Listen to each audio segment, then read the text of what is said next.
Luke Wright of Sussex hit the fastest 100 of the season off 54 balls, only for that to be bettered by the informed Darren Stevens, who got to his off an incredible 44 deliveries as Kent unbelievably chased down 336 with 3 wickets and 9 balls to spare on a record-breaking night in Canterbury.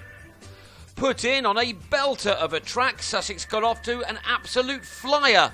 Wright was soon smashing sixes for fun, as some of the Kent bowlers took a right hammering. One of those was Mark Davis, whose second over went for 16 with these 2 early sixes, setting up this remarkable evening perfectly. Wright raced to a 50 off just 29 balls, leaving Chris Nash in his wake. Not that Nash wanted to be left behind. He too struck a number of scorching boundaries, as he also recorded a rapid half-century off only 33 deliveries.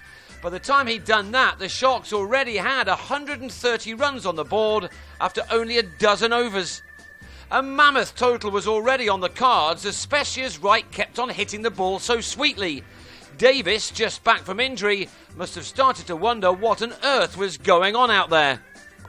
A 5th maximum took Wright to 98 himself in only the 17th over, and then a thumping square drive off Callum Haggett in another over that cost 15 took the England all-rounder to a very special 100. It had occupied only 54 balls and amazingly had contained 13 fours and 5 sixes.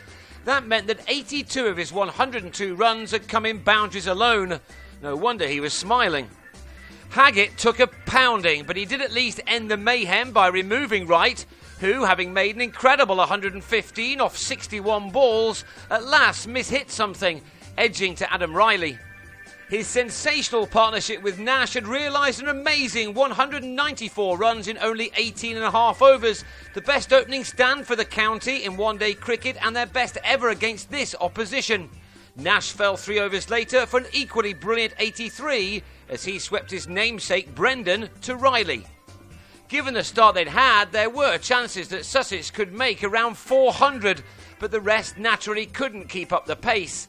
Ed Joyce had made 11 when he hit Stevens to Alex Blake, leaving with his side on 235 for 3, but still with 13 overs to go. Rory Hamilton-Brown followed just into the last 10. He just didn't have enough meat on this pull off Stevens, which found Haggett instead. Although things had slowed down a touch, Sussex were still able to post way beyond 300.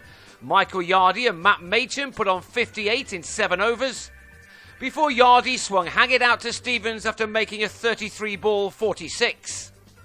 Machan ended in the 40s too, as the Sharks made a formidable 336 for 5 from their 40 overs, Haggett ending with figures of 2 for 97 from his 8 overs. That was the visitors' highest ever one-day score against Kent, and it left the Spitfires with around 9 and over to get from the start. Needless to say, they also needed a very rapid beginning to their innings if they were going to get anywhere close. They'd never been in this territory before, their best ever 40-over score being 327 for 6, made 20 years ago. Although not as quick out of the blocks as Wright and Nash had been, Sam Northeast and Rob Key still exploded as they set up the run chase absolutely perfectly, with yet more scorching cricket shots following a scorching day.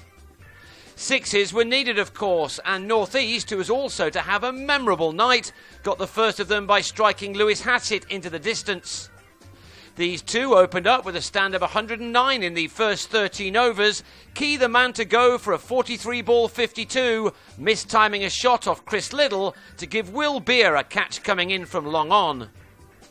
Blake didn't last long. He'd made 14 when he nicked Liddle behind, but all that did, with a total on 132 for 2 after 17 overs, was bring in Stevens. The 37-year-old has spent the last few weeks smacking championship attacks to all parts with some superb knocks, but none of those fantastic innings could match this one. He got into double figures off his first 10 balls, but then started to go, well, a little bit crazy. James Zanyan and Beer were hit for sixes in successive overs as Stevens quickly switched from first to 6th gear. By now, North East had made a solid and very important 50 off 41 balls, while Stevens rushed to his off only 24, getting there with successive sixes off Hamilton Brown, whose only over of the match went for 20, which kept Kent well ahead of the required rate. With 15 overs to go, they needed another 127. No bowler was safe from the onslaught, as it soon became clear that those at the ground were witnessing something rather extraordinary. Stevens latched on to plenty from Wright. 2 more sixes in 2 balls at the end of the 29th over now carried the all-rounder into the 90s. He actually only scored a couple of singles in the next over, but then he took a ball from outside off stump from Hatchett and pulled it through the leg side to bring up his terrific ton. Stevens has threatened to do this plenty of times in the last few weeks and is going into the T20 season as the form hitter at the moment. He had every right to accept the applause for what was really a once-in-a-lifetime achievement. He'd required only 44 balls, equalling Mark Elam's record for the county, to get to 3 figures, and he'd struck 10 fours and 6 sixes. He added a 7th before he was finally dismissed for 118 off his 53rd delivery, one which saw him fail for once to clear the rope off Anion, Machan with a catch. Stevens' 118 had come in a scintillating partnership of 159 with North East that had occupied only 16 overs. 5 balls later, new man Ben Harmison was LBW to Beer. But thanks to Stevens, Kent only needed 43 off the last 6 overs. While he rightly took the headlines, North East's super innings cannot be ignored. This shot took him to 3 figures for the first time in one-day cricket. His innings was just what was required from his team. He'd used up 90 balls from which he'd hit 9 fours and 1 6, but he knew that the job was not yet done. He deserved to be there at the end, but with only 14 wanted, he charged down to Beer and was stumped for an excellent 115. It really was some innings. The drama wasn't quite done with yet either. 2 balls later, Haggett slog-swept Beer to Nash at mid-wicket, only for Mitch Claydon to come in and send the first ball that he faced over the mid-wicket rope to take the target down to only 6 off the last 2 overs. And Kent got to their almost unimaginable target with 9 balls to spare, but only after Claydon was sent back by Geraint Jones to be run out. The win was secured next ball, though, as the man who began this magnificent night, Wright, delivered a wide to Nash. The Spitfires had done it with time to spare, and few that were there will forget the night in a hurry. After all, 673 runs had been scored and 12 wickets lost.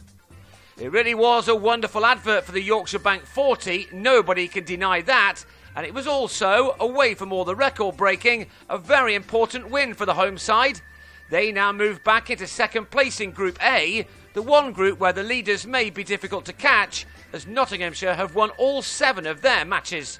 Having played a game more than them, Kent are still 4 points adrift, while Sussex's chances of making it into the semis are diminishing.